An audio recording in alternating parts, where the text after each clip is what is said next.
Bonjour et bienvenue sur le podcast des Chroniques de l'éveil. Je suis Julie Michaud, coach et thérapeute et spécialisée pour vous accompagner à comprendre ce qui se joue dans votre vie.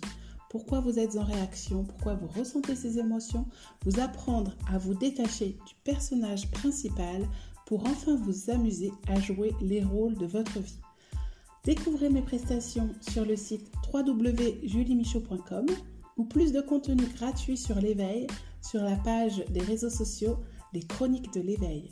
N'hésitez pas à me faire des retours sur les différents épisodes ou à venir me parler en direct en message privé. Bon épisode! Aujourd'hui, j'ai envie de vous inviter à une réflexion. On parle beaucoup de trouver sa place, qui vous êtes, savoir d'où vous venez pour savoir où vous allez, connaître vos racines, votre famille, etc. Mais au final, est-ce vraiment ce qui est important, votre identité? Est-ce que les personnes que vous aimez, avec qui vous partagez votre vie, avec qui vous partagez vos vacances, votre bureau, etc., est-ce que vous les choisissez pour leur nom, pour leur sexe, parce que c'est un homme, parce que c'est une femme, pour leur position sociale, culturelle, leur religion, leur rôle dans la famille, s'ils sont mariés, divorcés, veufs, veuves, célibataires, couple libre, s'ils ont des enfants, famille recomposée.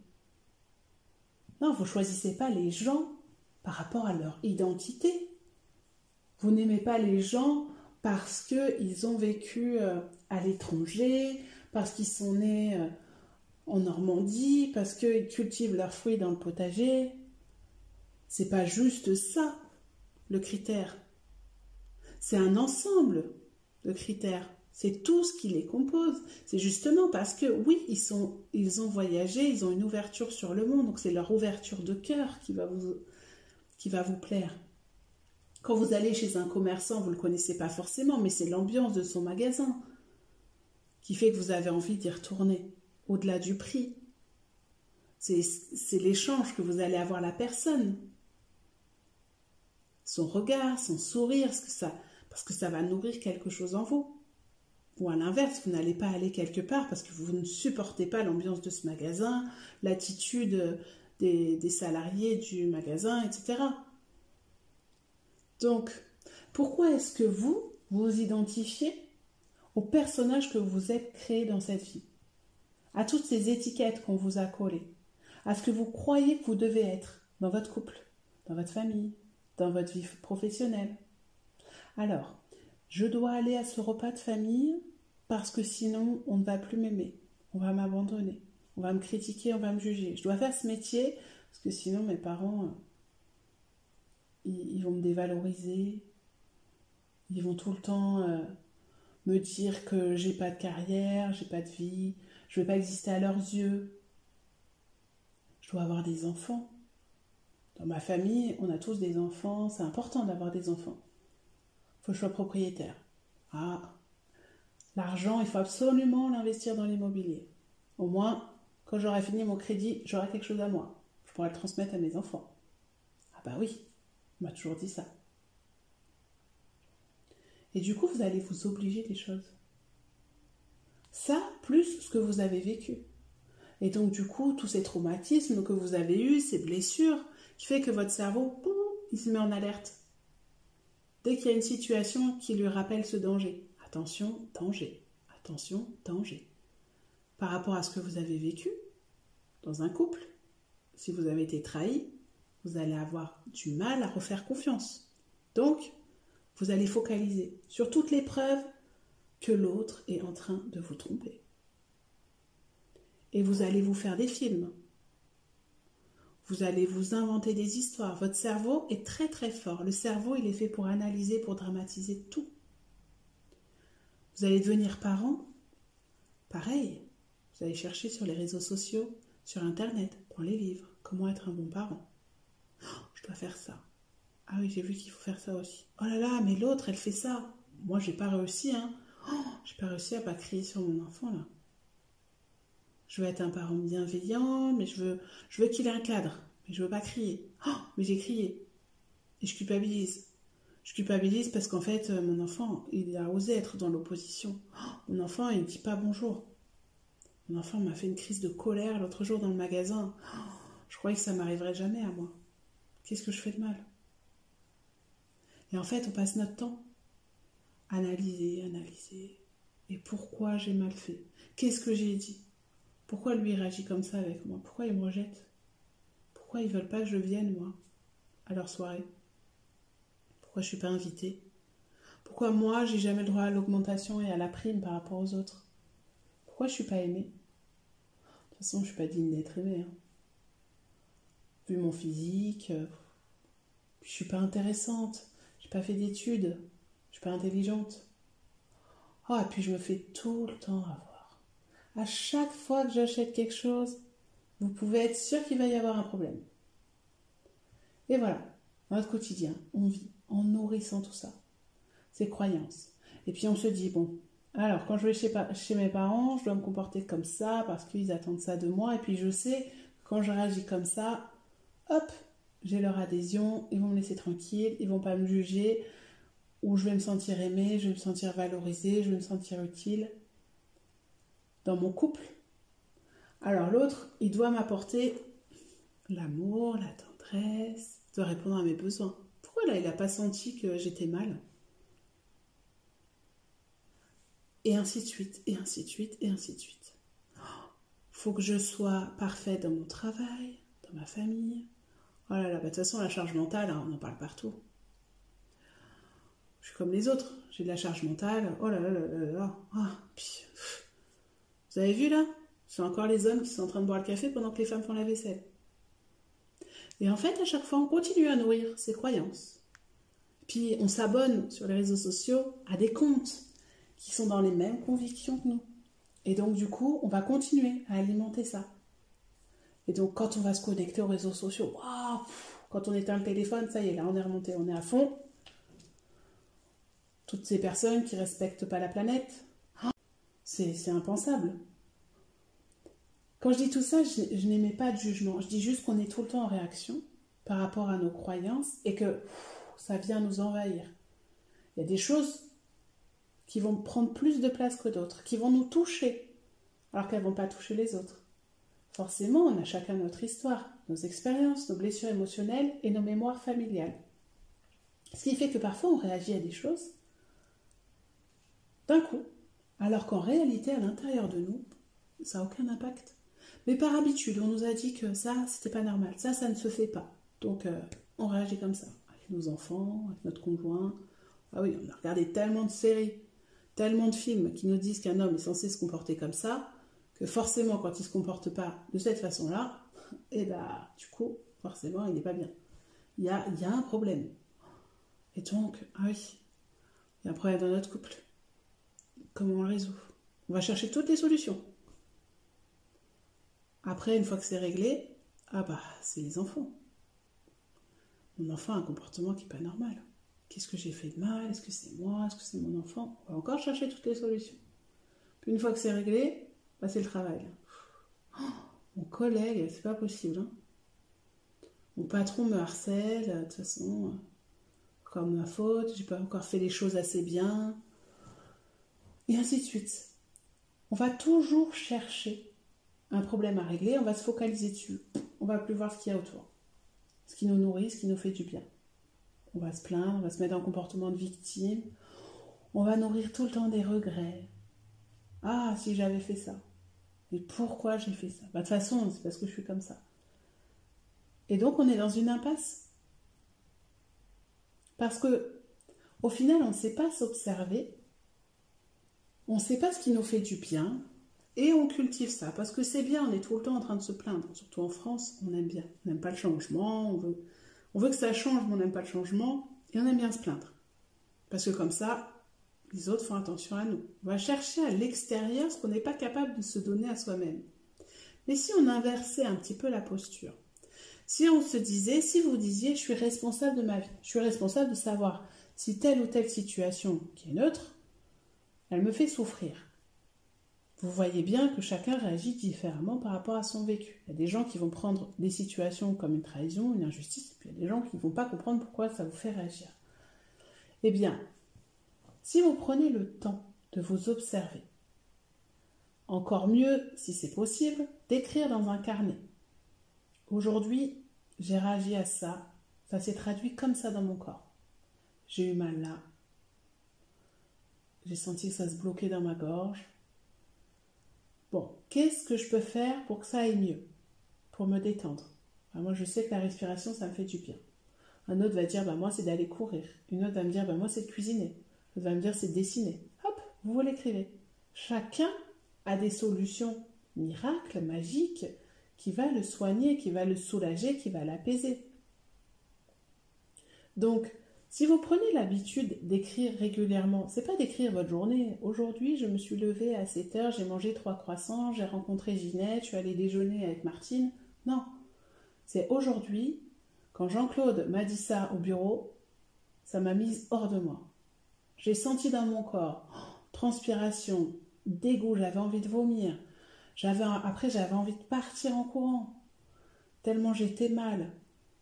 Ou alors, je me suis mise dans tous mes états, j'avais envie de l'étrangler, j'ai pas pu me contrôler, je lui ai dit tout ce que je pensais sans filtre. Bon, maintenant qu'on est le soir, je me rends compte que je suis peut-être allée un peu loin. Pourquoi ça m'a fait autant réagir? Ah oui, ça me rappelle, de toute façon, lui, il me rappelle mon père. Quand j'étais petite, à chaque fois, si je faisais mal les choses, je me prenais un coup de ceinturon. Donc là, forcément, peut-être que quand je crois que j'ai mal rempli un dossier ou que quelqu'un me dit que j'ai mal fait mon travail, j'ai peur d'être punie. Et donc, réaction de stress, soit j'attaque, soit je me fige, soit je fuis. Donc si je comprends que dans ces moments-là, c'est la petite fille qui a besoin d'être rassurée, je réalise qu'aujourd'hui, j'ai 35 ans, j'ai été capable de faire des choses, et ainsi de suite. Vous allez vous observer un petit peu, vous étudier. Peut-être que vous ne trouverez pas la solution, hein. Peut-être que vous aurez besoin d'un professionnel, d'un thérapeute, d'un médecin pour vous aider à comprendre. Mais déjà, si vous prenez l'habitude de prendre la distance avec ce qui s'est passé, ce que vous avez ressenti et à quoi ça vous fait penser. Tiens, ça fait peut-être écho à ça. Peut-être qu'il va falloir que ça arrive plusieurs fois pour que vous compreniez. Là, en mars, il s'était passé ça avec tel collègue. Après, c'était avec mon père. Au mois d'avril, quand il m'a dit ça. Au mois de juin, c'est quand ma femme m'a dit ça. Je me rends compte qu'à chaque fois, quand on me parle de ce sujet, que je sens que je suis dévalorisée dans ce que j'ai fait, qu'on essaye de remettre en question ma valeur dans ce que j'entreprends, alors que je sais que j'ai bien fait les choses, et ça me fait sortir de mes gonds. Donc, il faut que j'aille travailler la valeur de moi. Et petit à petit, vous allez pouvoir prendre soin de vous parce que vous allez pouvoir accueillir ça. Oui, c'est normal. Quand j'étais petit, j'ai vécu dans un climat de violence, donc je devais être tout le temps attentif. Je devais tout le temps être en veille, à me comporter comme il faut pour ne pas me faire punir, pour ne pas prendre un coup. Donc c'est normal que j'ai du mal à lâcher prise. C'est normal que j'ai du mal à me sentir en sécurité. J'accueille. C'est ça, accueillir une émotion. C'est ça, accueillir une situation. Vous accueillez ça. Cette énergie, cette émotion. Je sais, vous savez que cette émotion vous traverse quand vous êtes dans telle situation. Vous savez que pour vous calmer, vous pouvez vous prouver. Tiens, je vais m'écrire de l'aide d'amour parce que j'adore écrire. Je vais sortir me balader dans la nature. Je vais faire un câlin à mon chien. Je dis n'importe quoi. Trouvez des choses qui vous ressourcent. Qu'est-ce qui vous fait du bien? De quoi vous avez besoin? Est-ce que vous avez besoin d'être câliné? Est-ce que vous avez besoin de voir du monde? Est-ce que vous avez besoin de vous confier? Est-ce que vous avez besoin de solitude? Ensuite, si ça se transmet par des mots physiques, qu'est-ce qui va vous faire du bien? Est-ce que c'est de la nourriture? Est-ce que c'est des huiles essentielles, de l'homéopathie, un massage? Notez. Faites-vous votre carnet. Si vous n'arrivez pas à retenir, après si vous arrivez à retenir et transformer petit à petit vos habitudes. Et ainsi, vous allez être à l'écoute de votre corps, en tant que femme par rapport à votre cycle. Je sais que quand j'ai mes règles, je vais être plus intuitive et j'ai besoin de voir moins de monde. Je sais que dans telle période, je suis plus créative, c'est là où je me mets en action, c'est là où c'est plutôt à cette période-là que je vais mettre mes projets en route. Et je sais qu'à ces moments-là, quand je suis fatiguée, j'ai besoin de repos, j'accepte de me reposer, parce que je sais qu'après, je vais être à fond, plutôt que d'être tout le temps épuisée. Donc écoutez-vous, soyez à l'écoute de vos réactions émotionnelles, physiques, des situations, est-ce que c'est juste ou pas pour moi d'aller là, de rencontrer telle personne. Et plus vous allez pouvoir vous observer, plus vous allez être capable d'apaiser votre système nerveux, de retrouver un peu de paix, plus ce qui va émaner de vous va être apaisé et les gens vont pouvoir aussi être eux-mêmes. Donc les conflits seront moins fréquents, l'opposition, ça va être plus fluide. Les opportunités vont s'ouvrir parce que vous serez capable de les voir. Donc votre vie va pouvoir se transformer, vous allez pouvoir vous réaliser personnellement, professionnellement, en faisant des rencontres avec des gens qui sont comme vous, apaisés, qui voient les choses dans la vie plus simplement, qui savent prendre le recul sur les choses, qui sont moins dans la victimisation, qui sont aussi responsables, qui savent que c'est eux qui créent leur vie. Et sans forcément être tournés vers la spiritualité, le développement personnel et tout ça. Donc plus vous allez vous observer, plus vous allez être capable ensuite d'aller comprendre ce qui se joue plus profondément en vous, d'aller vous faire accompagner par un coach, un thérapeute, etc.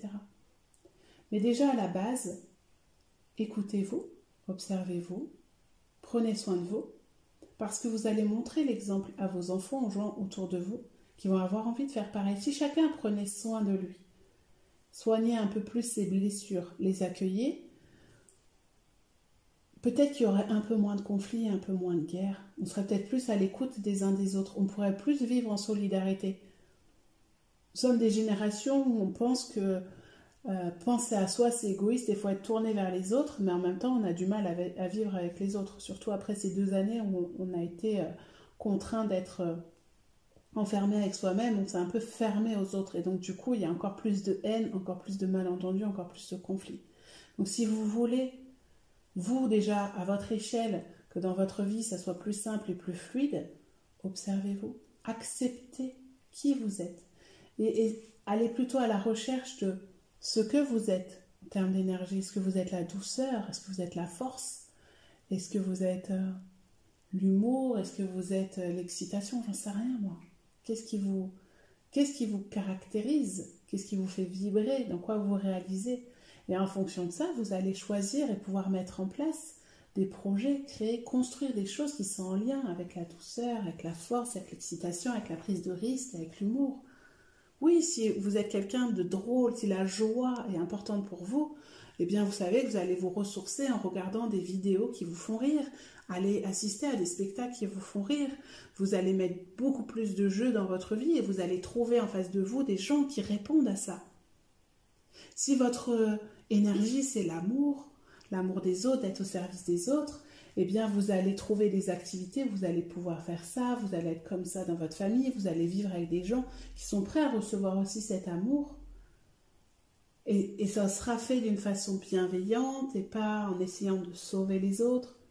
Ça sera fait dans la douceur.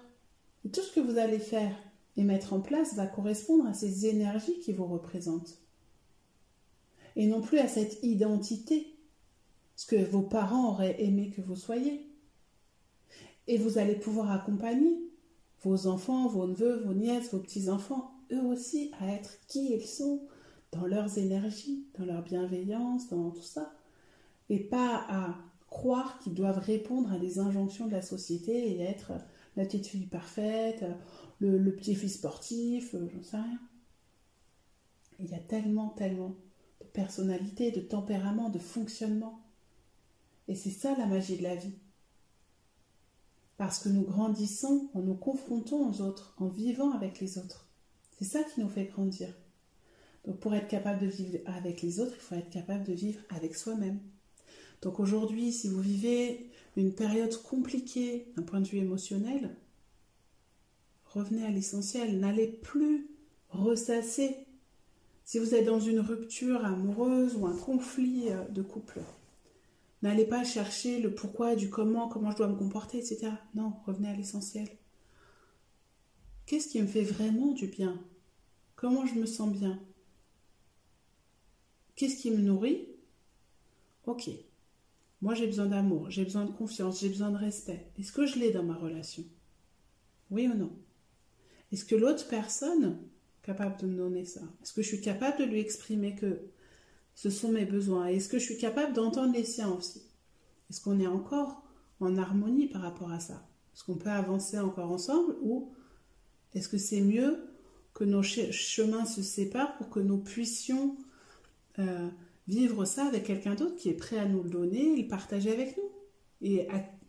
Parce que si vous êtes une énergie d'amour, que vous avez beaucoup d'amour à donner, mais que l'autre en face n'est pas prêt à le recevoir et que c'est intrusif pour lui, il va y avoir de la frustration de votre côté et de la sienne. Donc forcément, il va y avoir du conflit. Vous ne pourrez pas cohabiter ensemble. Vous ne pourrez pas construire des choses. Et si vous voulez le faire rester parce qu'il y a les enfants, parce qu'il y a la maison, parce qu'il y a la famille, pour pas décevoir d'autres personnes, etc., à un moment donné, vous allez vous réveiller un matin et ce sera devenu insupportable d'un point de vue émotionnel ou physique. Vous allez développer des maladies parce que vous serez tellement malheureux ou malheureuse que votre corps va vous mettre en alerte parce qu'il est là pour ça. Ou votre cerveau, vous allez vous dévaloriser complètement. Et ça, c'est ce qui fait que vous allez avoir des difficultés à nourrir des relations sociales, à trouver un métier qui vous correspond, etc. Parce qu'à l'intérieur, vous serez éteinte, ou éteint, ou détruit, ou vous serez perdu. Donc, si vous voulez construire une vie excitante, il faut que les fondations elles soient là. Les fondations, c'est vous. Votre corps, c'est votre maison. Soignez votre intérieur. Soyez en accord avec vous-même, puisque vous êtes en cohabitation dans cette maison avec vous-même toute votre vie. Apprenez à vous connaître. Apprenez à jouer avec vous-même. Et ne vous prenez plus pour le personnage principal de cette grande pièce de théâtre. Et vous allez voir que plus vous êtes capable de décrypter ce qui se joue dans votre vie, plus vous voyez ce qui se joue entre les autres. Et vous allez pouvoir prendre de la distance et ne plus être impacté par ce que les autres vous envoient quand c'est leurs blessures qui s'expriment. Donc, dans les petits outils et les petits exercices, c'est quand vous êtes débordé par une émotion, un ressenti, un stress, une angoisse, pour calmer le système nerveux, ça ne sert à rien d'aller analyser, de vous répéter des mantras, etc. C'est respiration. Vous sortez votre mental de la tête, vous le reconnectez à ici et maintenant. Une fois que votre système nerveux est apaisé, vous pouvez écrire, vous pouvez aller échanger avec quelqu'un, vous pouvez essayer d'aller comprendre. Je me pose la question, pourquoi là j'ai réagi? Qu'est-ce que ça vient réveiller chez moi? Mais je ne passe pas des heures à analyser. Qu'est-ce que je peux faire pour me sentir mieux? Et ainsi de suite. Et vous allez créer une gymnastique, des nouvelles habitudes. Et vous allez montrer à votre cerveau que vous êtes capable. Si vous dit vous êtes nul, vous allez lui montrer que vous n'êtes pas nul parce que vous avez été capable de faire ça, ça, ça, et vous allez être encore capable de réaliser des choses. Si vous doutez de votre capacité à être aimé, vous allez vous rappeler toutes les personnes qui vous ont aimé ou qui vous aiment aujourd'hui. Et les relations très fortes que vous avez avec certaines personnes. Connectez-vous à ça, ressentez jusqu'à en pleurer tellement c'est fort. Et reconnectez-vous à ça dès que vous doutez, dès que vous vous sentez seul. Vous n'êtes pas seul, jamais seul. Donc, respiration, observation de ce qui se passe dans votre corps, dans vos ressentis, dans vos réactions, par rapport à votre intuition, ce qu'elle vous dit. S'il y a des répétitions, apprenez à vivre avec votre cycle hormonal, si vous êtes une femme, même si les hommes en ont aussi. Apprenez à savoir qui réagit. Est-ce que c'est l'enfant? Est-ce que c'est l'adolescent? Est-ce que c'est l'adulte? Apprenez à prendre de la distance, à avoir conscience que les autres aussi sont en réaction à leurs blessures. Et vous allez voir, il va y avoir des changements. C'est obligatoire. Un avant et un après. Donc, n'hésitez pas à revenir vers moi si vous avez des questions, si vous avez des difficultés dans cette observation. Je serai ravie de vous accompagner à comprendre, à vous donner des outils, des méditations guidées pour vous aider à reprogrammer les mémoires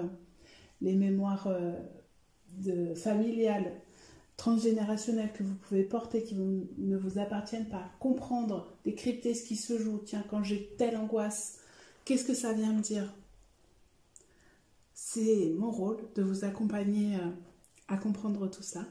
Mais c'est votre rôle de prendre la responsabilité de votre vie, de savoir ce que vous voulez créer, qui vous voulez être, comment vous voulez le vivre, où vous voulez le vivre.